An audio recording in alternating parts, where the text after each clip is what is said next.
Hey, what's up? And welcome to QnA, the show where I take your questions from YouTube and Twitter and answer them here in video format. Before you watch the Ohio State game, the big game this week, or any of the big games this week, I want to make sure you guys hit that subscribe button, ding that notification bell so you can be notified not only when I upload, but when I go live. I want to remind everybody, going live for the Browns game, Sunday Night Football versus the Ravens. It's going to be a fun time. Make sure you're there. Make sure you're subscribed and make sure you're notified. But now let's talk about this week's game, this week's matchup versus the Baltimore Ravens. Again, 8 o'clock on Sunday Night Football. I will be streaming. We have a ton of questions, though, to get into. And this one's from MK, who says, haven't listened to much of Baker's cadences, but do our coaches let Baker call audibles, or does he stick to the play call? Could that be a lack of trust or maybe a lack of Baker's better judgment? Well, the answer is yes. Baker does make adjustments. He does make protection changes. He does make audibles, cadence changes, all that stuff. Like Baker does do that. And if he weren't doing that by this point in his career, huge red flag. But he's been doing that.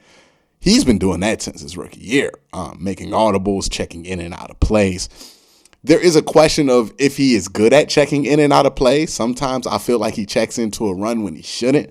And you could tell from the cadence, he's pretty obvious when he's checking out of plays. Now, that doesn't matter, right? Most quarterbacks are obvious. But if you listen closely, you'll hear him say, hey, and then change the play call. But it happens often. He does check in and out of plays. He does have audibles, which makes some of the things that he doesn't do versus blitzes a little bit more problematic, right? When I talk about him not being great versus blitzes and we see a route tree on that play versus an engage 8 that's all downfield, yeah, you can say Kevin Stefanski didn't give him the right play call, but also Baker should be able to identify that engage 8 and check out of it, right? Like check out of it real quick. Every play in the playbook doesn't have to have a blitz checkout in it, but every set of plays should have a quick check out if you're going to see a big blitz, and Baker didn't check out. So I'm confident that that's in there. I'm just also confident that Baker didn't check out because he didn't identify the blitz, because he hasn't identified the blitz well throughout his career. So yeah, he has the power to make those changes. He has the power to make audibles. He does it all the time. He makes protection changes. He checks into runs. All that stuff he has the power to do, and he's been able to do since his rookie year. Again, it's more of a question of if he's good at it than if he's allowed to. The next question comes from Mike Lee, who says, even if Baker has a type of end-of-the-year run that he did last year, is that still enough, in your opinion, for him to get a contract he wants with the Browns this offseason? Or do you think it will come down to him having to settle for less money to stay in Cleveland or try his luck somewhere else?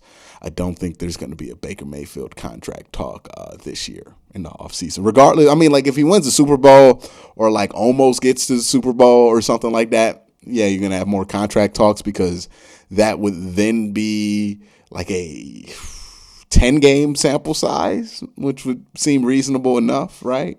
But yeah, outside of something like that, more than likely, we're not going to be extending him in the offseason. It's going to be a wait and see year. They have the franchise tag after this year, so they can go through that route. It's not a great route to go through, but it's a route. And when you don't want to commit long term, that's what you're going to do. Or not sure if you want to commit long term, that's what you're going to do. So that's probably the route that we're heading down with Baker. He's going to be back next season more than likely, unless it gets awful at the end of this year. But yeah, I think that's more or less. I don't think this is the year where they force him into, he's not going to be able to be a free agent until after next year. And even then, the Browns could just use the franchise tag. So I don't think it's going to come down to that kind of a situation. And Baker knows that. So the leverage isn't really there for the team, nor is it there for the player. Next question comes from NZ, who says, who is a better prospect coming out of college, JOK or Jabril Peppers? with no hesitation, JOK.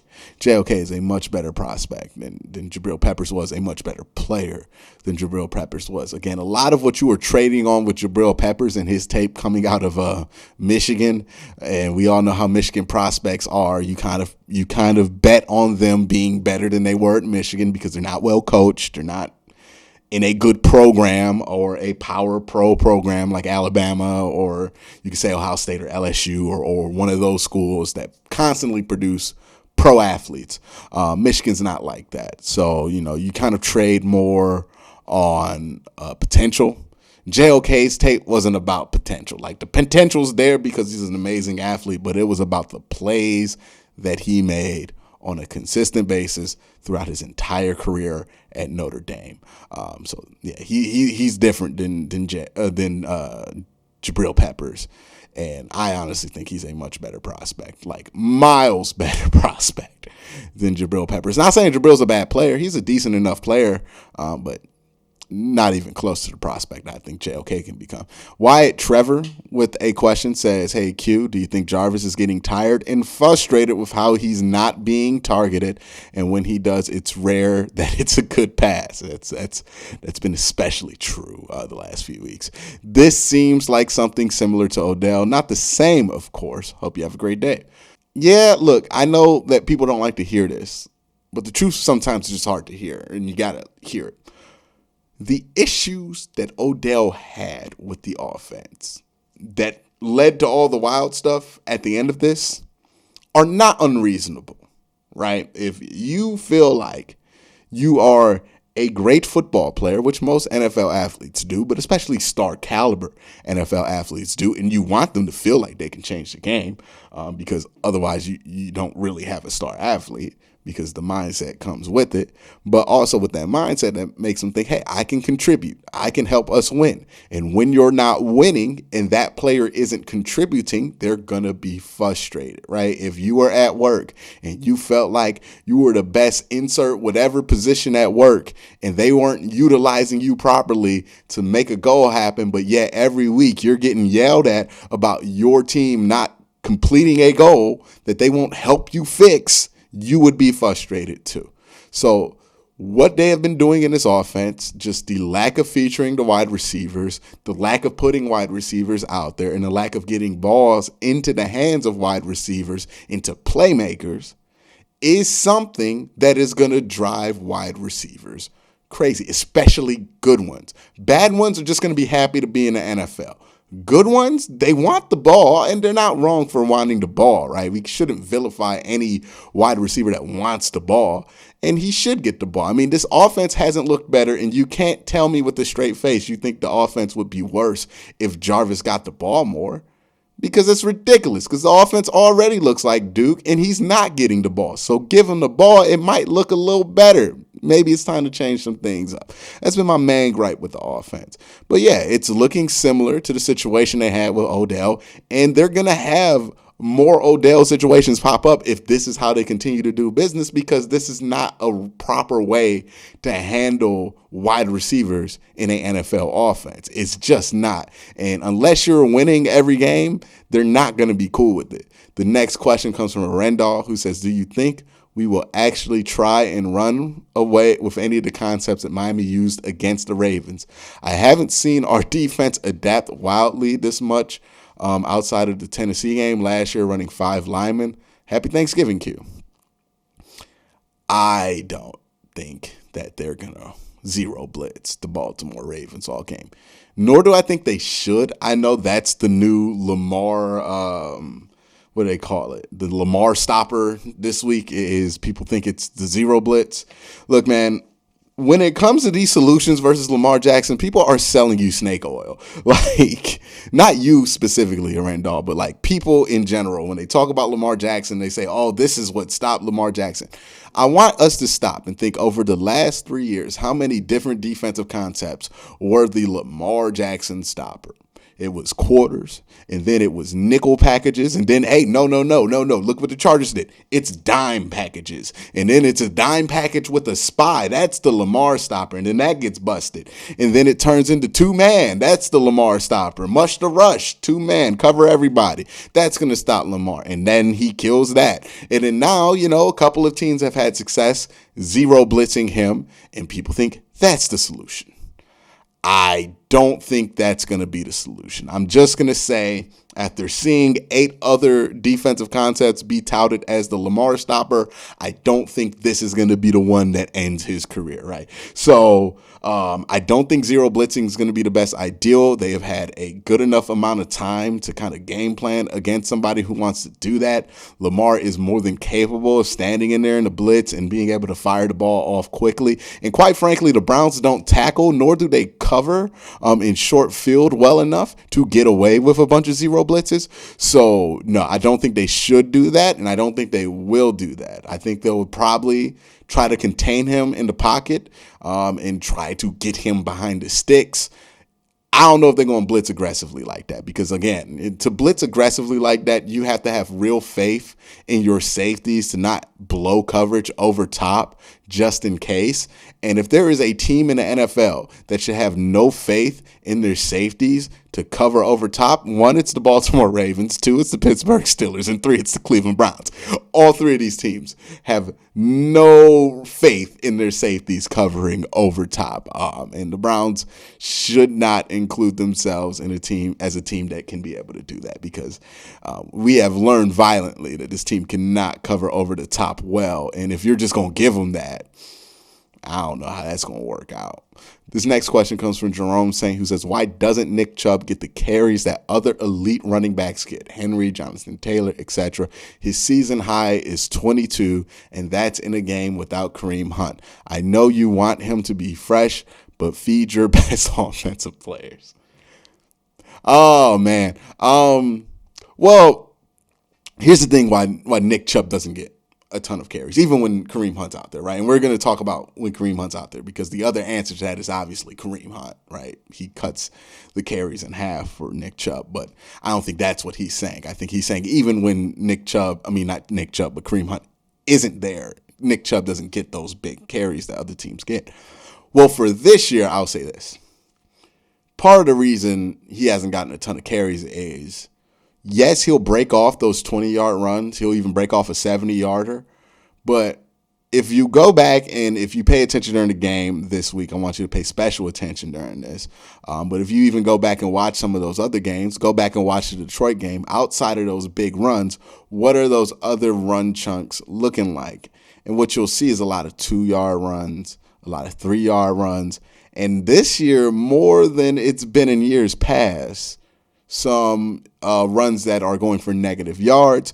Also, you have to keep in account that the Browns are having a lot of false starts, a lot of holding calls, a lot of procedural penalties. So why is all that important? Well, when that stuff happens, right, if Nick Chubb runs the ball and it only goes for 2 yards, or if it goes for negative 2 yards, that's going to affect if you can call a run on second down, right? If Nick Chubb gets 5-6 yards and you're in 2nd and 4, you can run the ball again. That's what they do in Tennessee.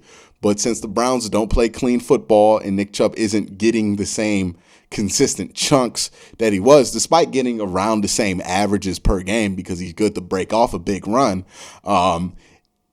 that changes his amount of carries more than anything. The holding calls, especially the false starts, the procedural penalties, that also changes it, because then when you go from 1st and 10 to 1st and 20 and you're in, negative behind the sticks, the whole set of downs, that's going to negatively affect his carries, and also, the procedural penalties and everything else. So ultimately what this comes down to is that the Browns aren't playing clean football, and when the Browns don't play clean football, they get behind the sticks, and when you're behind the sticks, you got to throw more. Just point blank period. You can't really run the ball out of first. Well, you can run the ball out of 1st and 20, but you can't run the ball out of 2nd and 18, right? Like you got to try to get a chunk there, and the run play might not get you the chunk. You got to pass, right? They forced themselves into more passing situations this year because they're just not playing clean football. It's really the gist of it. I don't think it's an agenda by the coaches. The coaches would love to get Nick Chubb the ball more. I think it's more or less the team doesn't play clean enough, and they get themselves into these situations where they can't run the ball because they're behind the sticks. The next question comes from Casey K, who says, how do you think the Browns will fare in the trenches, both sides of the ball, against Baltimore? In my opinion, that's where this game is going to be won or lost. I think this is why, if you talk to Baltimore fans, they're much less confident in their ability to win this game than Browns fans are in the Baltimore Ravens, because they know that that's been an issue for them. And the Browns are pretty strong in the trenches, to be honest with you. The offensive line, it's not great. It's not what it was last year, but it's still pretty good. And the defensive line has been one of the highlights of this team, the most consistent part of this team.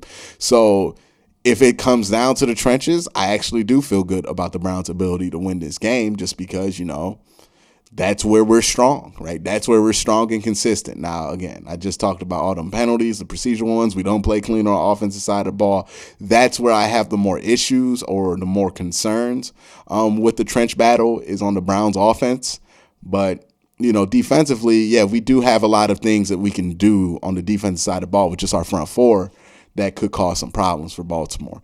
The last question comes from Quentin Congress, who says, how will the Browns judge Baker based on this season? Can they really judge him due to the injuries? That's a tough one, right? But there's kind of a harsh reality involved with answering this question. And the harsh reality is, look, as much as we admire Baker for playing through injury, as much as we think it's great that Baker plays through injury, and I do, I love that he's tough, but football players are evaluated based on the product they put on the field, regardless of how much they're hurting. That is what it is, right? So Baker is going to be no different. And yes, he's injured, but he's out there. And when you're out there on the football field, football players will tell you this, NFL players will tell you this, especially, the standard is the standard, right? If you're going to be out there, you got to perform up to snuff. And if you're not performing up to snuff, you can't sit here and say it's injuries, because if it was injuries, you shouldn't be playing, right? So the standard is a standard. He's going to be judged off of this year. They're not really going to factor in injuries all that much because this team can't afford to factor in all those injuries and give Baker all the benefit of the doubt. They'll give him some benefit of the doubt, right? But honestly, you're going to be judged on what you put on tape in the NFL. People aren't going to talk about the injuries, and that is what it is. That's the harsh reality of football. You can agree or disagree if that's fair, but you can't disagree that that's what happens in the NFL. You're going to be judged off of what you put on film, because if you go out there as a football player, right, and you play, the standard is going to be the standard. And if you have a bad game, you had a bad game. There ain't no you had a bad game, but, right, like, no, the standard is the standard. You just got to play better. So that is how that's going to be judged for Baker Mayfield. He's no different than everybody else on this team. We have been critical of other players who are playing through injury on this team. Baker is no different. So he's got to play better, just like everybody else. But yeah, he's going to be judged like everybody else. But that's it for this week's Q&A. I want to thank you guys for asking these questions. Again, guys, have a great day. Have a good night.